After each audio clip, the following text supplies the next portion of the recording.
క్రీస్తు పాటుల సుస్మరణాదివారముగా జరుపుకునేటువంటి ఈరోజు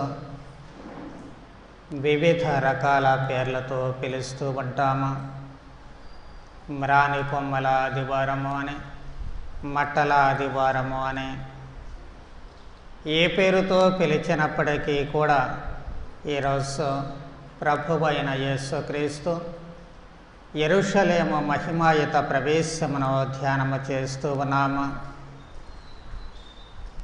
తపస్సు కాల ప్రారంభము నుంచి అంటే గత 5 వారాల నుంచి కూడా ప్రార్థనలు, వివిధ రకాలైనటువంటి తపోక్రియలు, ఆధ్యాత్మిక చింతనలతో మనము ఈ పాస్కా పరమరహస్యాన్ని కొనియాడడానికి సిద్ధపడుతూ వస్తూ ఉన్నాము. పాస్కా పరమరహస్యము అంటే క్రీస్తు ప్రభువు శ్రమలు, మరణము, ఉత్థానము. ఈనాటి నుంచి పవిత్ర వారములో ప్రవేశించేటువంటి మనము ఈ పాస్కా పరమరహస్యాన్ని ప్రతిరోజు సంపూర్ణముగా కొనియాడుతూ ఉంటాము. అదే నేపథ్యములో ప్రతిరోజు ఒక్కొక్క కోణములో నుంచి ఈ పాస్కా పరమరహస్యాన్ని అర్థం చేసుకోవడానికి ప్రయత్నం చేస్తూ ఉంటాము. శ్రమల ఆదివారముగా లేక మ్రాని కొమ్మల ఆదివారముగా పిలువబడేటువంటి ఈ రోజు మనము 2 ప్రధానమైనటువంటి అంశాలను ధ్యానము చేస్తున్నాము. మొట్టమొదటిదే ప్రభువుని మన హృదయాలలోనికి, మన జీవితాలలోనికి, మన సంఘములోనికి ఆహ్వానించడము. అంటే మనము ఎప్పటి నుంచో ప్రభువుని ఆహ్వానిస్తూ ఉన్నాము, దివ్య సత్ప్రసాదము ద్వారా స్వీకరిస్తూ ఉన్నాము అని మనము అనుకోవచ్చు. కానీ ఆహ్వానించడము అంటే వాస్తవానికి ఏ రోజున మనం చెప్పుకోవాల్సినటువంటి అర్థము ప్రభువుని అంగీకరించడమా, తిరస్కరించడమా? మన పనుల ద్వారా, మాటల ద్వారా ప్రభువుని ఎంతవరకు అంగీకరిస్తూ ఉన్నాము, స్వీకరిస్తూ ఉన్నాము, లేక ఎంతవరకు తిరస్కరిస్తూ ఉన్నాము? ప్రభువుతో పాటు సిలువ వేయబడినటువంటి 2 దొంగలు, ఒకరు ప్రభువుని స్వీకరించారు, ప్రభువుని అర్థం చేసుకొని ఆయన మనస్సులో చోటు కోసము జ్ఞాపకముంచుకోమంటూ ఉన్నారు. అదే పరిస్థితులలో ఉన్నటువంటి 2వ మనిషి ప్రభువుని అంగీకరించలేకపోతూ ఉన్నాడు, ప్రభువుని తిరస్కరిస్తూ ఉన్నాడు. కాబట్టి వాళ్ళలో మనము ఏ విధమైనటువంటి లేక వారిలో ఎవరి స్వభావాన్ని మనం సంతరించుకుంటున్నామో అనేది ఎవరికి వాళ్ళము వ్యక్తిగతంగా ఆలోచించుకోవలసిందే. రెండవది, ప్రభువు శ్రమల ద్వారానే మహిమను పొందుతూ ఉన్నారు. శ్రమలు పొంది మరణించి తిరిగి 3వ రోజున సమాధి నుంచి లేస్తూ ఉన్నారు. అలాగే బాధామయుడైనటువంటి ఆ ప్రభువుని మనము వెంబడించాలి. మన జీవిత శ్రమల ద్వారా ప్రభువుని అనుసరించాలి. ఈ జీవిత శ్రమలలో ఎక్కడ నిరాశ, నిస్పృహలకు గురి కాకుండా ఆ శ్రమల ద్వారానే ప్రభువుని అనుసరించాలి. అంటే ప్రభువు అన్నట్లు గోధుమ గింజ భూమిలో పడి నశించనిదే, అది మొలకెత్తదు, విస్తారముగా ఫలించదు. అలాగే మన జీవితాలు ఫలించడానికి మనము ప్రభువుని అనుసరిస్తూ ఉన్నాము. ఈ 2 అంశాలను మనస్సులో పెట్టుకున్నట్లయితే మిగిలినటువంటి భావాన్ని అర్థం చేసుకోవడం సులభతరం అవుతూ ఉంటుంది. వాస్తవానికి ప్రభువు పాస్కా పండుగ కోసము జెరూసలేములో అప్పటి వరకు ఆయనకు దాదాపు 33 ఏళ్ళు వచ్చాయి. కాబట్టి పసితనములోనూ పెద్దయిన తర్వాత కూడా ప్రతి ఏడాది ఈ పాస్కా పండుగ వేడుకలలో పాల్గొంటూ ఉన్నారు. మరి ప్రభువు అనేక సార్లు తాను యెరూషలేమునకు వచ్చినప్పటికీ ఇంతకుముందు యెరూషలేమునకు రావడానికి, ఈరోజు యెరూషలేములో ప్రవేశించడానికి ఓ ప్రత్యేకత ఉంది. ఓ చక్కటి ఒక ముఖ్యమైనటువంటి తేడా మనకు కనిపిస్తూ ఉంటుంది. ఈ ప్రవేశము ద్వారా అంటే మహిమాయుతమైనటువంటి ప్రవేశము ద్వారా మానవ రక్షణ ప్రణాళికను బహిర్గతము చేయదలుచుకున్నారు ప్రభువు. ఇప్పుడు యెరూషలేములో ప్రవేశించడము అంటే తాను మరణములోనికి ప్రవేశించడము. ఆ విషయము ప్రభువుకి స్పష్టంగా తెలుసు. అందుకే తన ప్రవేశం అంటే యెరూషలేములో తాను అడుగు పెట్టేది చాటుగా కాకుండా అప్పటి వరకు కొద్ది రోజుల పాటు ప్రభువు బహిరంగంగా సంచరించడం మానివేసినప్పటికీ కూడా ఇప్పుడు బహిరంగముగా యెరూషలేములో ప్రవేశిస్తూ ఉన్నారు. తనది రహస్య ప్రవేశము కాకూడదు, కానీ ఇది బహిరంగం కావాలి. ఎందుకు బహిరంగ ప్రవేశము అంటే తన మరణము రహస్య మరణము కాకూడదు. యూదులందరూ కూడా లేక ప్రధానార్చకులు పరిసయ్యులు కూడా రహస్యముగా ప్రభువుని పట్టుకొని రహస్యంగానే అంతమొందించాలని రహస్య ప్రణాళికలు అనేకం చేస్తూ ఉన్నారు. కానీ ప్రభువు దానిని బట్టబయలు చేస్తూ తన మరణము రహస్యము కాకూడదు, అది బహిరంగ మరణము కావాలి అన్నటువంటి ఉద్దేశ్యము చేత తన ఉనికిని ప్రజలందరూ తెలుసుకునేటట్లు అక్కడ బయలుపరుస్తూ ఉన్నారు. తాను ప్రవేశించినటువంటి ఈ మహిమాయుత ప్రవేశము ద్వారా ప్రతి ఒక్కరికి కూడా తాను ఎవరు అనేటువంటిది, లేక తనంటూ ఒక మనిషి ఉన్నారు, ఆయన యెరూషలేములో ప్రవేశించారు అన్నటువంటిది అర్థమవుతూ ఉంటుంది. అందరూ యేసు కోసము చూస్తూ ఉన్నారు కాబట్టి ఆ యేసు యెరూషలేములో ప్రవేశించారు అన్నటువంటి విషయము అర్థమవుతూ ఉంటుంది. తద్వారా అందరినీ తన వైపుకు ఆకర్షించుకుంటారు. అందరి చూపులు ప్రభువు పైనే పడుతూ ఉంటాయి. అటు శత్రువుల చూపులు, ఇటు తనను అనుసరించేటువంటి వాళ్ళ చూపులు కూడా ప్రభువు మీదనే కేంద్రీకృతం కావడానికి అవకాశం కలుగుతుంది. దీనికోసమే ప్రభువు యెరూషలేములో ఈరోజు బహిరంగ ప్రవేశాన్ని చేస్తూ ఉన్నారు. అయితే ప్రభువు రాకడ లేక ప్రభుని ఈ ప్రయాణము ఒక శాంతి దాతగా, శాంతి దూతగా ఆయన ప్రయాణం చేస్తూ ఉన్నారు. శాంతిని తీసుకుని వచ్చేటువంటి మనిషిగా కాదు, కానీ శాంతిని అనుగ్రహించేటువంటి వ్యక్తిగా, శాంతిదాతగా ఆయన యెరూషలేములో ప్రయాణం లేక ప్రవేశిస్తూ ఉన్నారు. మామూలుగా నాటి రోజులలో ఉన్న సాంప్రదాయ ప్రకారం గుర్రముపై వచ్చేటువంటి రాజు యుద్ధానికి వస్తాడు, కానీ గాడిదపై వచ్చేటువంటి రాజు శాంతి కాముకుడై వస్తాడు. సంధి చర్చలు కొనసాగించాలి అంటే ఆ రాజు గాడిదపై వస్తాడు కాబట్టి శత్రువులు ఎవరూ కూడా ఆయనను అంటుకోరు. అదే గుర్రముపై వచ్చేటువంటి రాజును చూస్తే ఆయన యుద్ధోన్ముఖుడై వస్తూ ఉంటాడు కాబట్టి ఖచ్చితంగా శత్రువులు అన్ని వైపుల నుంచి కూడా చుట్టుముడుతూ ఉంటారు. అందుకే ప్రభువు జన్మించినటువంటి సమయములో ఆయన శాంతిదూత, బలపరాక్రమము గల దేవుడు అన్నటువంటి ప్రవక్త ప్రవచనాలు ఏ విధముగా నెరవేరుతూ ఉన్నాయో అలాగే దానిని పరిపూర్ణం చేస్తూ ఒక శాంతిదాతగా ప్రభువు గాడిదపై తన ప్రయాణాన్ని కొనసాగిస్తూ ఉన్నారు. నాడు దూతలు పాడుతూ ఉన్నారు, ప్రభువు జన్మించినప్పుడు భూలోకమున మంచి మనస్కులకు శాంతి. అంటే ప్రభువుని అంగీకరించేటువంటి వారందరికీ కూడా మంచి మనస్సు కలుగుతూ ఉంటుంది కాబట్టి ఆ మంచి మనస్సు కలిగినటువంటి వారందరికీ కూడా శాంతి లభిస్తూ ఉంటుంది. అందుకే శాంతిదాతగా ఆయన గార్ధబాన్ని తన వాహనముగా చేసుకుని జెరూసలేములో ప్రవేశిస్తూ ఉన్నారు. అంతేకాదు పునరుత్థానమైనటువంటి ప్రభువు ఎక్కడ ఎప్పుడు ఎవరికి కనిపించినప్పటికీ కూడా మొట్టమొదట తాను మాట్లాడినటువంటి మాట మీకు శాంతి కలుగనగాక.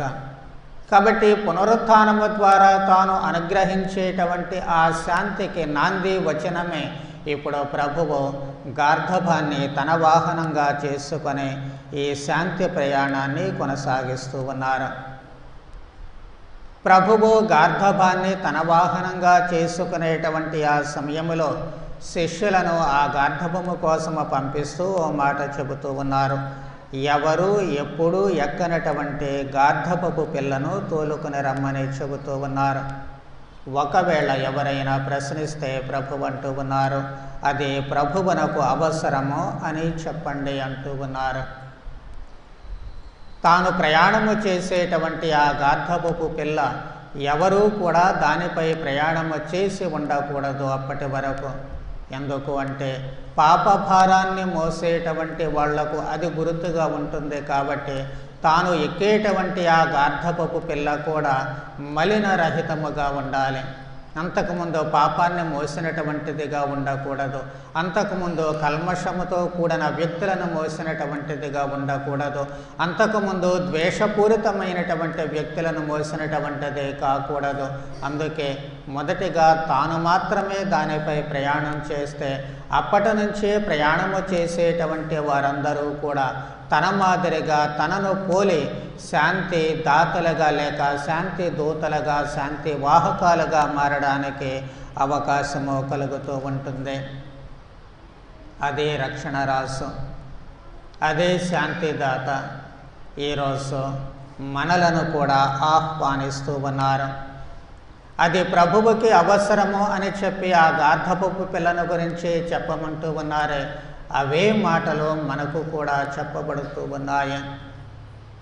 మనలను ఆహ్వానించినప్పుడు, దైవ పిలుపు మనకు వచ్చినప్పుడు, మనలను దేవాలయానికి తీసుకుని వచ్చినప్పుడు, లేక పసితనములో జ్ఞానస్నానము కోసము తల్లిదండ్రులు మనలను తీసుకుని వచ్చినప్పుడు, సత్యోపదేశానికి మనలను సత్యోపదేశ తరగతులకు తీసుకుని వచ్చినప్పుడు, దైవార్చనకు దేవాలయానికి మనలను తీసుకుని వచ్చినప్పుడు మనతో చెప్పబడేటువంటి మాట, నీతో ప్రభువుకే పని ఉంది, నీతో ప్రభువుకే పని ఉంది, నీ మాటతో ప్రభువుకి పని ఉంది, నీ చూపుతో ప్రభువుకి పని ఉంది, నీ చేతులతో ప్రభువుకి పని ఉంది, నీ కాళ్ళతో ప్రభువుకి పని ఉంది, నీ హృదయముతో ప్రభువుకి పని ఉంది, నీ మనస్సుతో, నీ ఆలోచనలతో, నీ మెదడుతో ప్రభువుకి పని ఉంది. అంటే పూర్తిగా నీవు చేసేటువంటి ప్రతి క్రియ, నీవు మాట్లాడేటువంటి ప్రతి మాట, నీ ప్రతి భావముతో కూడా ప్రభువుకి పని ఉంది. ఎందుకు వీటితో ప్రభువుకు ఏమి పని ఉంది అంటే, ఆ రోజు ప్రభువు జెరూసలేములో ఏ విధముగా అయితే శాంతి దాతగా ప్రవేశించారో, ఏ రోజు మనము శాంతి దూతలుగా పయనించాల్సి ఉంది.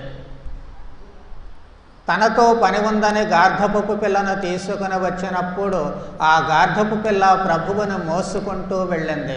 ఈ రోజున మనము ప్రభువుని మోసుకుని వెళ్ళాల్సినటువంటి అవసరం ఏర్పడుతూ ఉంటుంది. ప్రభువుకి మనము వాహకాలుగా మిగులుతూ ఉన్నాము. ప్రభువుని మనము మోసుకుని వెళ్ళేటువంటి వాళ్ళముగా మిగులుతూ ఉన్నాము.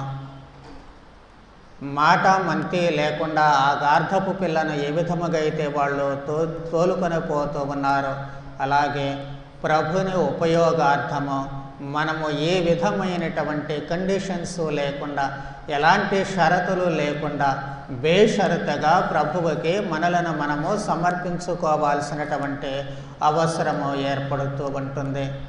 కానీ శాంతి వాహకాలుగా మనము మారేటువంటి నేపథ్యంలో, ప్రభువు వద్దకు వచ్చేటువంటి నేపథ్యంలో బేషరతుగా ప్రభు వద్దకు మనము అడుగులు వేయాలి అంటే మనకు ఉన్నటువంటి బంధనాలను విప్పుకోవాలి. కట్టివేయబడినటువంటి ఆ గార్ధపు పిల్లను వాళ్ళు మొదట దేనితో అయితే అది కట్టివేయబడుతుందో దానిని ఒప్పదీసి వాళ్ళు తోలుకొని వస్తూ ఉన్నారు. అలాగే మన మెడకు అంటే మన జీవితాలకు అనేకమైనటువంటి బంధనాలు చుట్టివేయబడుతూ ఉన్నాయి. కొయ్యకు ఏ విధముగా అయితే గార్ధపము కట్టివేయబడుతూ ఉంటుందో అట్లాగే మన జీవితానికి మనము కట్టివేయబడుతూ ఉన్నాము. మరి మన దగ్గర ఉన్నటువంటి కొయ్యలు 1, 2 కాదు, పూకొలలుగా ఉన్నాయి.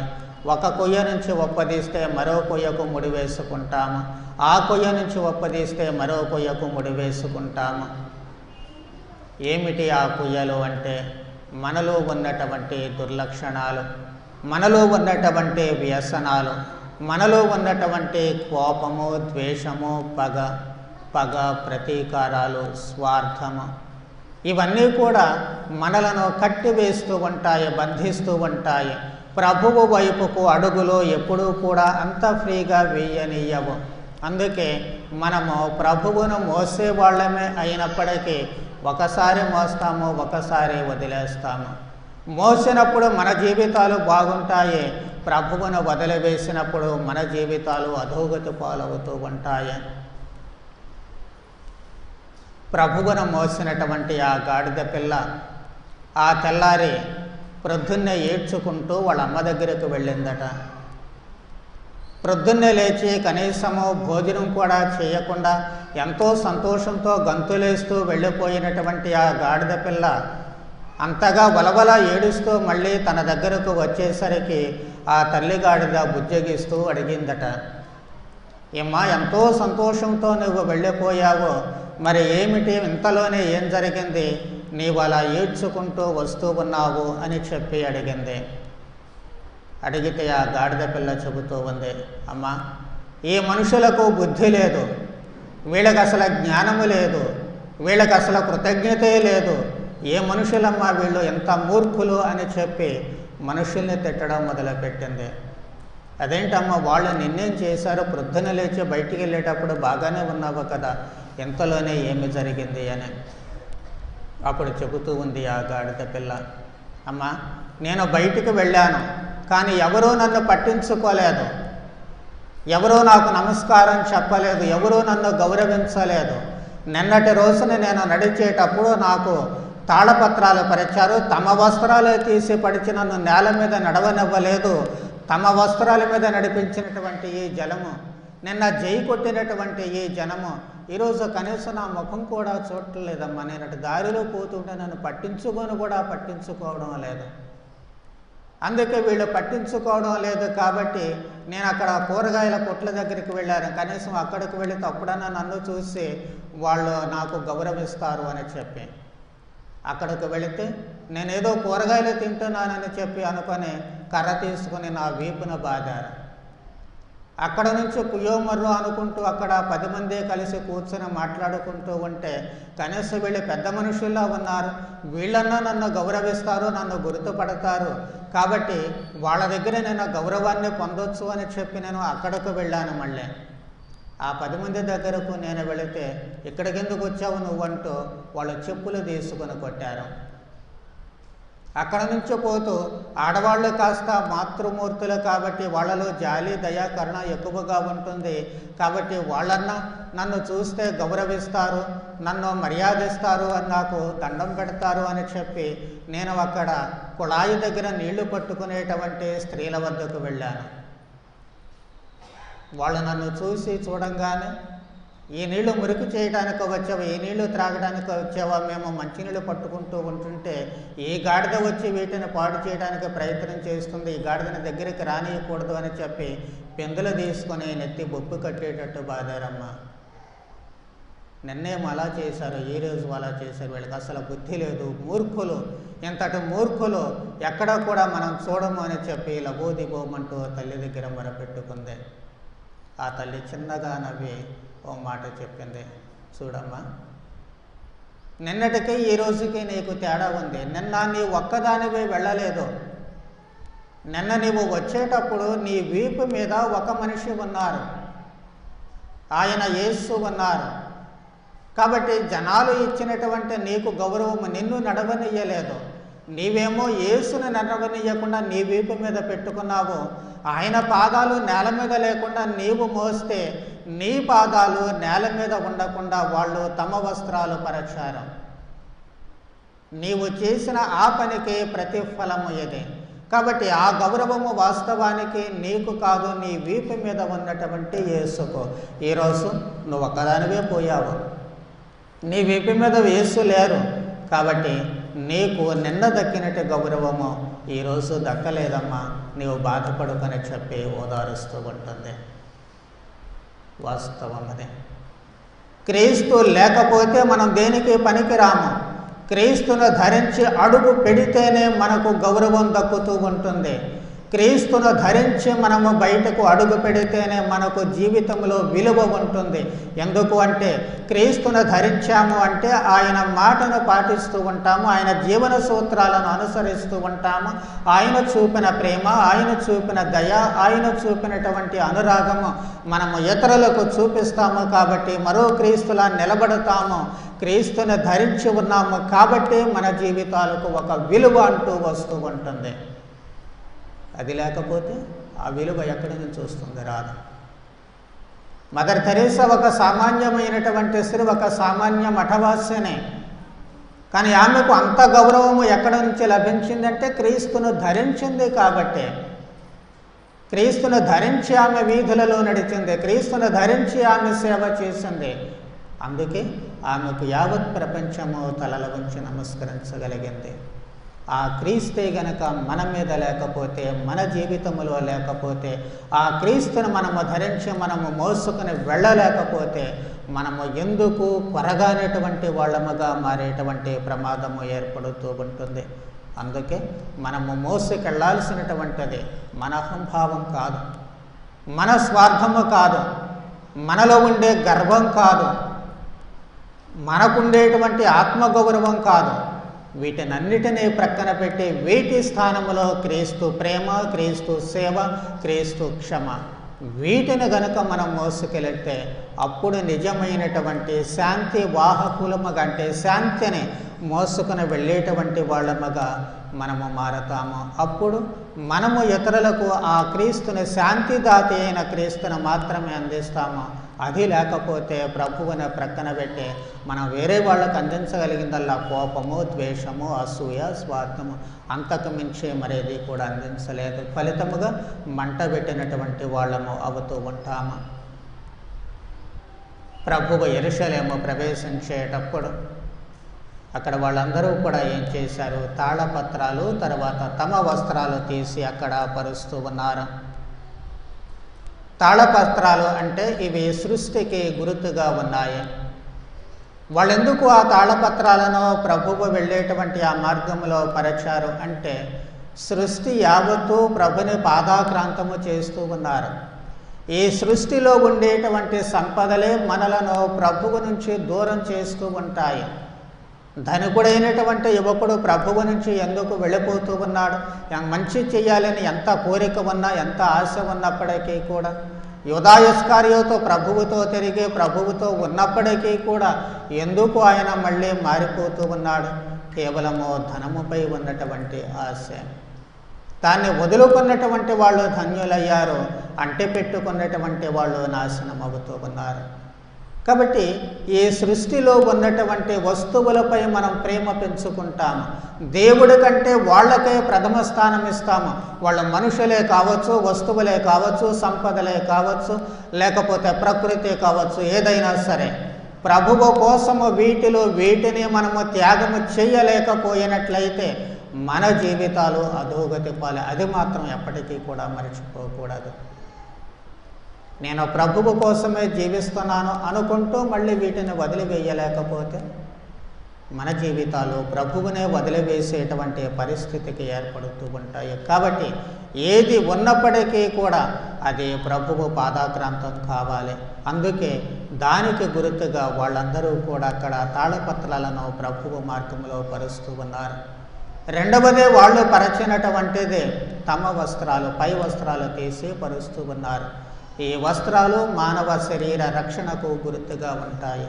మరి ఎందుకు వాళ్ళు అక్కడ వాటిని పరుస్తున్నారు అంటే ఆ గార్ధబొమ్మపై వచ్చేటువంటి శాంతిదాత ఆయనే మనకు రక్షణ. ఆయన రక్షణకు తమను తాము సంపూర్తిగా అప్పగించుకుంటూ ఉన్నారు.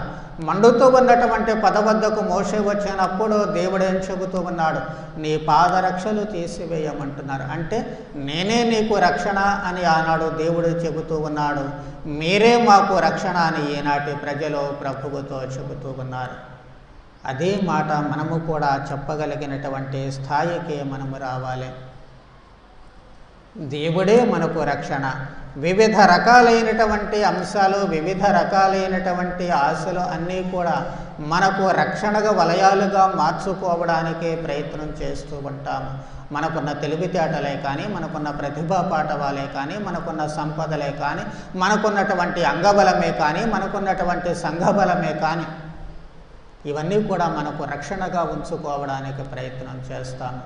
కానీ ఏది కూడా అసలైనటువంటి రక్షణ కాదని మనం మర్చిపోకూడదు. అసలైనటువంటి రక్షణ ఏమిటి అంటే ప్రభువైన యేసుక్రీస్తే. నేను నిన్ను నా అరచేతిలో చెక్కుకున్నాను పూర్వ నిబంధన కాలంలో దేవుడు చెబుతూ ఉన్నాడు. కాబట్టి అరచేతులలో అంటే అంత పదిలముగా మనలను కాపాడేటువంటి వారు ఆయనే. కాబట్టి మనలను సంరక్షించేది ఆయనే. మన సంరక్షణ భారము ఆయనపై వేసినప్పుడు మాత్రమే మనము సంరక్షించబడతాము. లేకపోతే మన సంరక్షణ మనం చూసుకుంటూ ఎట్ల మీద పెట్టినట్లయితే మన జీవితాలు మళ్ళీ అధోగతి పాలయ్యేటువంటి అవకాశం ఏర్పడుతూ ఉంటుంది. ఓ మనిషి పర్వతం మీద నుంచి పడిపోతూ అనుకోకుండా ఓ చెట్టు కొమ్మను పట్టుకున్నాడు. గట్టిగా అరుస్తాడు, ఎవరన్నా ఉన్నారా నన్ను రక్షించడానికి, క్రింద లోయ వదిలేస్తే లోయలో పడిపోయి చచ్చిపోతాడు. ఓ దేవుడా నన్ను కాపాడు అని చెప్పి దేవుణ్ణి కేక వేస్తే దేవుడు వచ్చాడు, బాబు ఏమిటి అని. నేను కింద లోయలో పడిపోతున్నాను దేవుడా, నా మాట విని వచ్చినందుకు సంతోషం, నన్ను కాపాడు అని.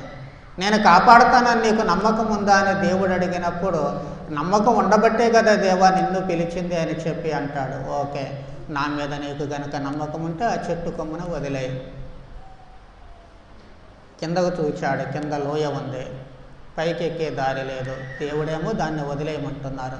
ఉన్న కాస్త ఆధారాన్ని వదిలేస్తే తన ప్రాణాలు పోతాయి. ఏం చేయాలి? దేవుణ్ణి నమ్మితే ప్రాణం పోయేటువంటి ప్రమాదం ఏర్పడుతూ ఉంటుంది. అందుకే ఓ క్షణం ఆలోచించాడు. వెంటనే గట్టిగా కేక పెట్టాడు, ఏమనో తెలుసా, ఇంకా ఎవరైనా ఉన్నారా అక్కడ నన్ను రక్షించడానికి అని. అంటే దేవునిపై తన సంరక్షణ భారాన్ని వేయడానికి తనున్నటువంటి పరిస్థితులలో ఆ మనిషి సాహసించలేకపోయాడు. కానీ సాహసించిన వారు ఎవరైనా సరే తమ ప్రాణాలు పోగొట్టుకోరు, అన్ని వేళలా తాము రక్షించబడుతూ ఉంటారు. అందుకే ప్రభు అంటున్నారు, తన ప్రాణాన్ని కాపాడుకుని చూసువాడు దాన్ని పోగొట్టుకుంటాడు, తన ప్రాణాన్ని నా కోసం, నా సందేశము కోసము పోగొట్టుకునేవాడు దానిని సంరక్షించుకుంటాడు అని. కాబట్టి పరిపూర్ణ సంరక్షణ బాధ్యత ప్రభువు పైన వదిలివేస్తే ఆయనే మనలను అన్ని వేళలో కూడా పసిపాపలా సంరక్షిస్తూ ఉంటారు. ఆ తర్వాత వాళ్ళందరూ కూడా చేసినటువంటి నినాదము ఒకటే. అది ఏమిటి అంటే హోసానా నినాదము. హోసానా అనేటువంటి మాటకు వాస్తవానికి ఇప్పుడే రక్షింపము అనేటువంటి భావము. వాళ్ళందరూ కూడా ప్రభువైనటువంటి యేసుక్రీస్తును యెరూషలేములోనికి తోడ్కొని పోతూ లేక ఆహ్వానిస్తూ పాడినటువంటి హోసన్న గీతం, అది స్తుతి గీతము. ఇప్పుడే రక్షింపము. మరి అది పరిసయ్యులకు వేదశాస్త్రులకు ఎంతవరకు అర్థమైందో మనకు తెలియదు. కానీ వాళ్ళందరూ కూడా ఈ ప్రజలందరూ నిన్ను స్తుతిస్తూ ఉన్నారు, వాళ్ళని ఆపు చేయమని చెప్పు, ఎందుకంటే దేవుణ్ణి స్తుతించాల్సింది మనుషులను కాదు అని. వాళ్ళు చెప్పిన దాంట్లో కూడా పెద్దగా తప్పేమీ లేదు, ఎందుకంటే స్తుతించాల్సింది దేవుణ్ణే. కానీ ఈయనే దేవుడు అన్నటువంటి సత్యాన్ని వాళ్ళు గ్రహించలేకపోవడమే వాళ్ళ మూర్ఖత్వము. అమాయకులైనటువంటి ప్రజలు గ్రహించగలిగారు, మేధావంతులైనటువంటి వాళ్ళు మాత్రము అమాయకులులా వాళ్ళు మిగిలిపోతూ ఉన్నారు, జ్ఞానశూన్యులుగా వాళ్ళు మిగిలిపోతూ ఉన్నారు. అందుకే ప్రభువుని వాళ్ళు గుర్తించలేకపోతూ ఉన్నారు. ఇప్పుడే రక్షింపము. నాటి వాళ్ళ రక్షణ గీతము ఈనాటి మన రక్షణ గీతము కావాలి. ఇప్పుడే రక్షింపము. మనము దేవుణ్ణి మొరపెట్టాల్సినటువంటిది కూడా అదే. ఇప్పుడే రక్షింపము. ఎందుకు అంటే మనకు ఇప్పుడు ఈ క్షణములో ఎక్కడ రక్షణ అవసరం అవుతూ ఉంటుంది. మనము ఉన్నటువంటి పరిస్థితులలో, మనము జీవిస్తూ ఉన్నటువంటి జీవన స్థితిగతులలో మనలను రక్షించగలిగినటువంటిది ఆ భగవంతుడు ఒక్కడే. కాబట్టి దేవా ఇప్పుడే రక్షించు అని చెప్పి మనము ఆ భగవంతునికి మొరపెట్టాల్సినటువంటి అవసరము ఏర్పడుతూ ఉంటుంది. నేటి రోజుల్లో నైతిక విలువలు నీరుగారిపోయేటువంటి నేపథ్యములో మానవత్వము మంటగలిసిపోతూ ఉంటే మనిషి ఏ విధమైనటువంటి ఆసరా లేకుండా నిస్సహాయకుడుగా మ్రగ్గిపోయేటువంటి సమయంలో ఆ దేవుణ్ణి మొరపెట్టాల్సిందే ఇప్పుడే రక్షింపము అని. ఎవరో ఏదో చేశారని ఎవరు ప్రతి వాళ్ళు చేసేటువంటి నేరాలను వేరే వాళ్ళ మీద రుద్దడానికి ప్రయత్నం చేస్తూ ప్రతి అనర్థానికి వేరే వాడిని వ్రేలెత్తి చూపించేటువంటి కుసంస్కారానికి లోనవుతూ ఈ రోజున కరోనా వైరస్ కానీ మరొకటి కానీ ప్రతి దానికి మనమే కారణము అన్నటువంటి సత్యాన్ని మరచి వేరే వాళ్ళ కారణంగా చూపిస్తూ మనలను మనమే అధోగతి పాలు చేస్తూ మన జీవితాలను పాడు చేసుకుంటున్నామే. అలాంటి మూర్ఖత్వం ఉన్నటువంటి మనలను ఇప్పుడే రక్షించు అని చెప్పి భగవంతుడిని ప్రార్థించాల్సినటువంటి అవసరం ఏర్పడుతూ ఉంటుంది. మరోపక్క మతమౌఢ్యాలు. నా మతము గొప్పదంటే నా మతము గొప్పది, నా మతమే ఉండాలి అంటే నా మతమే ఉండాలి అనేటువంటి స్వార్థపట ఆలోచనలు. నేను తప్ప మరొకరు ఉండకూడదు, నా విశ్వాసము తప్ప మరొక విశ్వాసము ఉండకూడదు. ఎవరి స్వాతంత్ర్యము వారిది, ఎవరి ఉద్దేశాలు వారివి, ఎవరి విశ్వాసాలు వారివి. మనిషిని మనిషిగా గౌరవించలేనటువంటి కుసంస్కారముతో ప్రతి వారిని హింసించడానికి పూనుకునేటువంటి నీచ సంస్కృతి ఉందే, ఆ నీచ సంస్కృతి నుంచి ఇప్పుడే రక్షణ కావాల్సినటువంటి అవసరము ఉంది. ఆ రక్షణను ప్రసాదించమని ఇప్పుడే మనము ప్రార్థించాలి.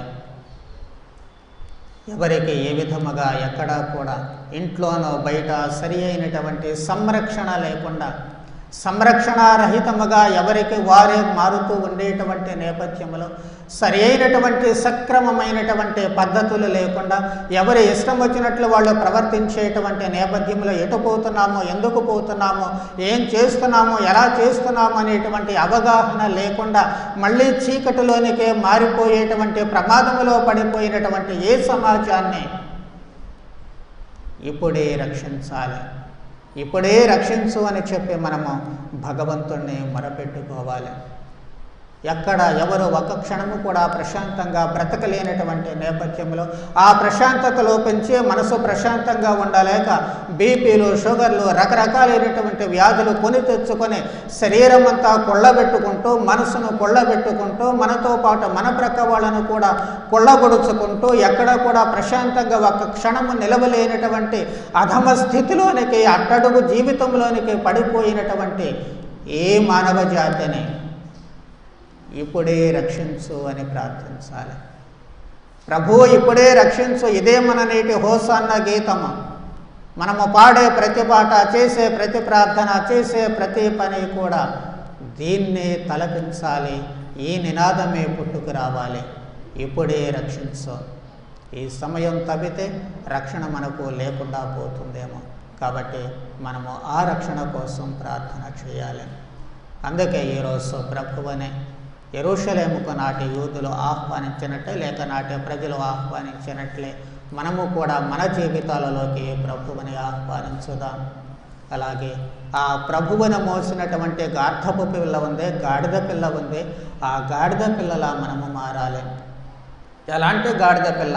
రెండవ రోజు గాడిద పిల్లలా కాదు, మొదటి రోజు గాడిద పిల్ల, ప్రభువును మోసినటువంటి గాడిద పిల్ల. కాబట్టి మనము అందరము గాడిదల్లా మారాలి. వాస్తవానికి అసలు సిసలైనటువంటి గాడిదలు, ప్రభువును మోసేటువంటి గాడిదలు అంటే బుద్ధి కలిగినటువంటి గాడిదలము కావాలి, కానీ బుద్ధిహీనమైనటువంటి గాడిదలం కాకూడదు. చాలాసార్లు మనం గొప్ప తెలివిగల వాళ్ళం అనుకుంటూ ఉంటాము. చాకలి తన గాడిద మీద తన జీవితం అంతా కూడా బట్టల మూట వేసుకొని వెళుతూ ఉంటాడు. ఆ గాడిద అనుకుంది, నా చాకలి ఏమో యజమాని ఎప్పుడూ నడుస్తూ ఉన్నాడు, మరి నేనేమో ఈ బరువు మోస్తూ ఉన్నాను, ఒక్కరోజన్నా నా బరువు మోయొచ్చు కదా అని చెప్పి అనుకుంటుంది. వెంటనే యజమాని అడుగుతుంది, అయ్యా, నా పుట్టిన దగ్గర నుంచి నా జీవితం అంతా ఎలాగే మోపిస్తూ ఉన్నావు, కనీసం నా మీద జాలి లేదా, ఒక్కరోజన్నా నా బరువు నువ్వు మోయొచ్చు కదా అని చెప్పి అడుగుతుంది. వెంటనే యజమాని అన్నాడు, అబ్బే అదంతా పని, ఒక పని చేయి, ఈరోజు నేను నీ బరువు మోస్తాను, నువ్వు నన్ను మొయ్యే. అప్పుడు ఆ గాడిద అనుకుంది, అబ్బా, నా వీపు మీద ఉన్న ఈ మూట కంటే ఈ బక్క మనిషి చాలా తక్కువ బరువు ఉంటాడు, కాబట్టి హ్యాపీగా మోసుకెళ్తాను అనుకొని అలాగే అని చెప్పి తల ఊపింది. వెంటనే ఆ యజమాని ఏం చేశాడు, ఆ బట్టల మూటను తీసుకుని నెత్తిన పెట్టుకున్నాడు, వెళ్ళి గాడిద మీద ఎక్కి కూర్చున్నాడు. గాడిద మాత్రం సంతోషంగా పోయింది. ఎందుకు? తాను డబుల్ బరువు మోస్తున్నాను అనేటువంటి బుద్ధి లేదు దానికి. అలాంటి స్థితి కాదు మనం చేయాల్సిందే. బుద్ధి జ్ఞానము ఉన్నటువంటి గాడిదల మాదిరిగా మొయ్యాలి. బరువును తీసి అవతల పెట్టడానికి కాదు. భారముచే అలసి సొలసిన సమస్త జనులారా నా యొద్దకు రండి అన్న ప్రభువు నా కాడిని మీరు ఎత్తుకోండి అని చెప్పంటున్నారు. బరువు లేకుండా ప్రయాణం చేద్దామంటే కుదరదు, కానీ సమయస్ఫూర్తితో ఆ బరువు ప్రభువే కావాలి. ఆ ప్రభువు మనలను నడిపించగలరు, మనలను ముందుకు తీసుకుని వెళ్ళగలరు. కాబట్టి బుద్ధి జ్ఞానముతో మనము ఆ గాడిద మాదిరిగా ప్రభువును మోసుకుంటూ వెళ్ళినట్లయితే ఆ గాడిద పిల్లకు ఎంతటి గౌరవం లభించిందో, తన వీపు మీద ఉన్న తాను మోసుకుని వెళ్ళేటువంటి ప్రభువును బట్టి తన కాళ్ళే నేల మీద నడవకుండా వాళ్ళు ఏ విధముగా వస్త్రాలు పరిచి తాళపత్రాలు పరిచి వైభవంగా దాన్ని నడిపించుకుంటూ వెళ్ళారో మన జీవితాలు ఈ లోకములో అంత వైభవంగా ఉంటాయి. ఎక్కడే కాదు పరలోకములో కూడా అదే వైభవంతో ప్రవేశించడానికి అవకాశం కలుగుతుంది. కాబట్టి ఇప్పుడే రక్షింపుము అన్నటువంటి నినాదముతో మనము ప్రభువును మోసుకుని ఒక శాంతి దూతలముగా, ప్రభువు శాంతిని ఇతరులకు అందించేటువంటి వ్యక్తులముగా జీవించడానికి అవసరమైన వరానుగ్రహాలు దయచేయమని భక్తితో ప్రార్థన చేద్దాం. పితా పుత్ర పవిత్రాత్మ నామమున.